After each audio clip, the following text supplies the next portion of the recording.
Don't you think most animals need to have their own territory in some way? Oh, definitely. And like I said, the hardest thing to do is that I can let them establish that. So what would you do with animals? Cause when I feel what they're feeling, and I feel like the cat just wanting his own territory, because I know, like I said before, if you can train one animal, you can train them all. What would be your on the physical side? What would you do with two cats that couldn't get along like that? Well, one's trying to establish dominance. No, I would probably put them in a situation where they could work it out. So you would put them together? Yeah. That's interesting. Yeah. See that?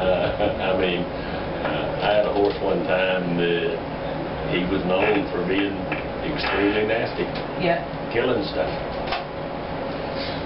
And a little 14-hand, and this was a big 17-hand Hanoverian. And you put them together. And I put him with a little 14-hand half horse that taught him that he wasn't the baddest thing on the face of the earth. Oh, I love that. That's interesting. Cesar Milan does that with dogs when they're fighting. He kind of just pulls them apart, stops them, and then he puts them into the same cage together. So, yeah. I'm going to tell you. So, when I'm feeling them needing to be separated, it's because this cat, Sonic, the one that was going after Molly, is making me feel like she's in my territory.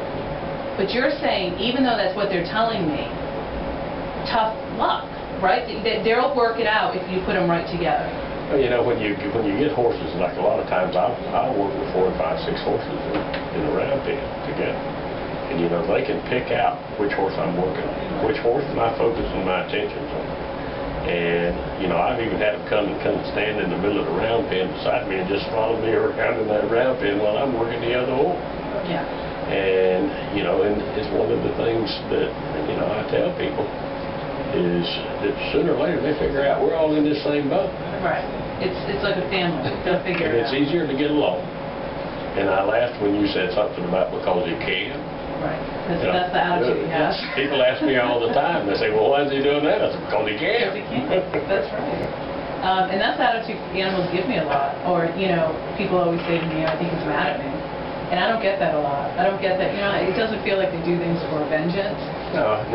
You know, and where I get it is people bring the horse in and say, well, he runs me into stuff. And I always look at him and say the same thing. You know what I just heard you say? Well, my horse runs me into stuff. I said, no, somebody got on a horse didn't know where they were going. There you go. So again, here's the owner has to be trained a little. I should have had you speak to Joanna. Train her more. Because I love that people, and I always tell people, I am not a behaviorist. You know, I'll connect with them, animals that have passed, animals that are here. But I always say a lot of my information comes from what they're telling me. So people always say, well, can you tell them this? And I can tell them. It doesn't mean they're going to listen, you know?